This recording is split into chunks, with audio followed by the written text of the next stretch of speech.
Good morning, Gills fans, and welcome back to Gills in the Blood TV. It's that time of the week again. It's Friday. It's match day tomorrow. Another home game, another massive game. And this morning we're going to go through the finer points of Adrian Pennock's pre-weekend press conference, and then have a little look ahead to that game tomorrow against Southend United. Phil Brown's boys will be coming down to the Priestfield flying high in the playoff zone, and on the back of a very good win at the weekend, but first we shall have a look at what Ady had to say this morning ahead of the game. I think the first point he wanted to get across was how pleased he was with his team and his squad of players, and how they've reacted since that awful first half performance at Coventry last week. He said both in terms of match play and on the training ground, they have been very, very good. Picked themselves up again. There's been a change of training schedule, which they've all taken on board and reacted really well to, which is good to see. They're all getting on with their work, knuckling down.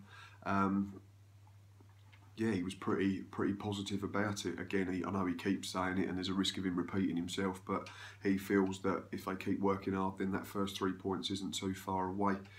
A bit about new signings. Obviously there's been 2 this week, which have been a bit of a bonus considering we're outside the January transfer window now. Oliver Muldoon, who was on the bench on Tuesday, he spoke of him very highly, said that it was Steve Lovell who knew him from before as a youngster. So they got him in and had a look, obviously, in the friendly a couple of weeks ago, and he's been training with the club. And Ady, yeah, so he's very pleased to get him on board. Said he likes to put his foot in. He's very forward thinking with the ball. Very fit lad, can get about the pitch, and says he thinks he has all the tools to do well at this level. So let's hope that he does well if he's involved tomorrow, or obviously moving forward. And the other one who came in yesterday, finally, a centre-back, yes. Experience, yes. That's what we've been asking for ages. Zesh Raymond. It was announced yesterday afternoon, I believe, that he's joined till the end of the season. Hasn't played a lot of football in this country in the last few years, but Ady said that's not an issue. Said he became aware of him through a mutual friend after scouring, and I quote, the world for a centre-back. He mentioned at the start of his piece that he'd come very close to signing a centre-back, an experienced centre-back previously, but unfortunately the fella had gone down injured at his club. So could that have been Roger Johnson? I believe he's injured at Charlton. So, but it's not, and it's now Zesh Raymond, and we welcome him to the club. Ady again spoke very highly of him, and as I've just mentioned, he couldn't reiterate the points enough. Thinks he's everything that we need, and he'll be a perfect fit to help the younger centre-backs and the other younger members of the squad in general. Says he talks, said he mentioned that in his first training session yesterday, you could hear him. He's a natural leader, which is great, which comes with experience of being 33 years old, and he's a great organiser. So let's give him a chance. In terms of all those factors, it sounds like a good signing and a good addition. We shall wait and see. But yeah, welcome to the club to Zesh Raymond, who's here until at least the end of the season. And he touched on one departure, obviously the big news in the week, which now ties in with the fact that there's wages available for additions. He didn't say a lot. He just said thank you to Joe Emmanuel Thomas for his services to the club over the last 6 months and his goals, and he wished him well for the future, and that was it. In terms of Southend, he said that Phil Brown is doing a very good job down there.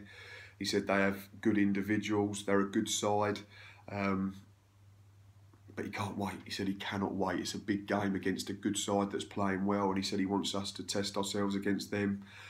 Described it as a Kent v Essex derby, with a little sort of encouragement from one of the media people in the press conference. He says, but as good as they are and as good as their players are, he's done all his homework. The coaching team have done all their homework on them, and we have to worry about ourselves. So yeah, some interesting points to come out of the press conference. And now let's have a look ahead to Southend in more detail. Right, I've got the local paper here today, the Friday edition of the Medway Messenger, and as I've just mentioned regarding Ady and his press conference, headline on the back, Ady quiet over Jet exit. He doesn't want to go into too much detail.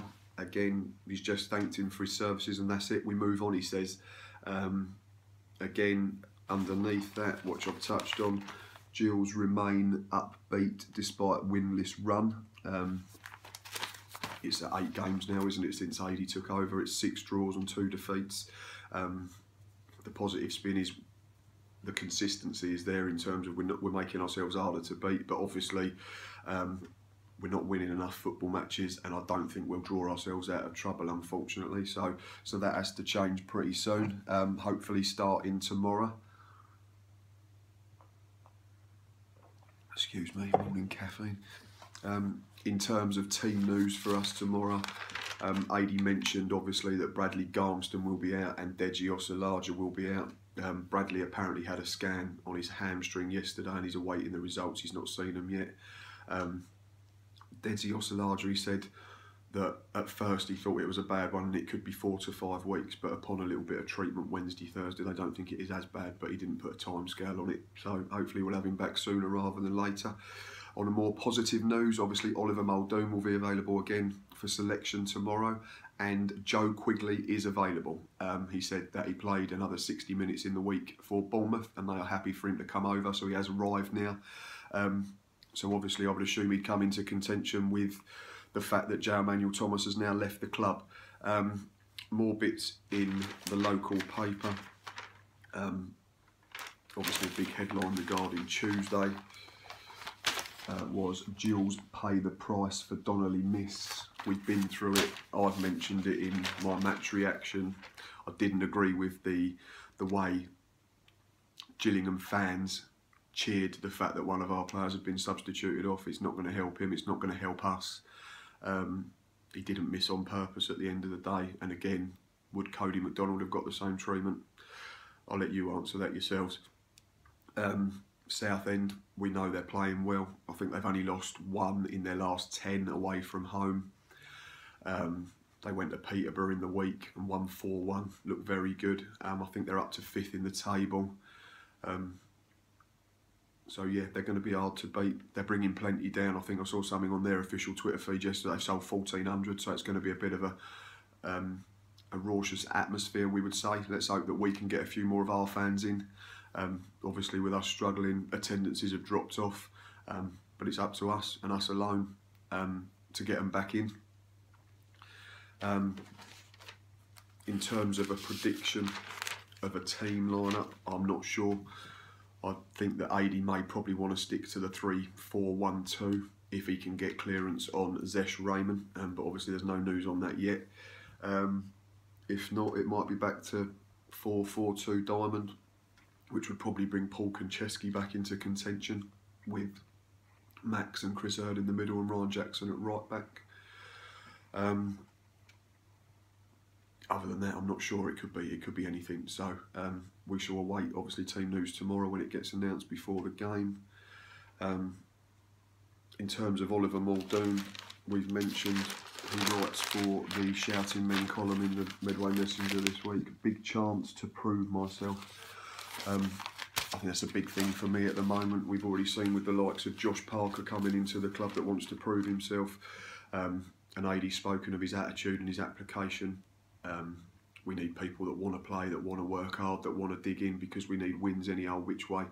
On the other side, more positive news, vintage Dak on display. Yeah, he looked back to somewhere near his best, I think, on Tuesday. It was a very good performance. I said at the time on the live, Matchday Live, that he was at the heart of everything we did well offensively. So let's, fingers crossed, that we can keep him fit for the rest of the season and get them levels of performances out of him on a consistent basis. Bradley Garmston, again, unfortunately, we touched on in the match reaction. Bad luck comes in threes as Bradley struck down again. But to counter that, a little bit of news which I've just read.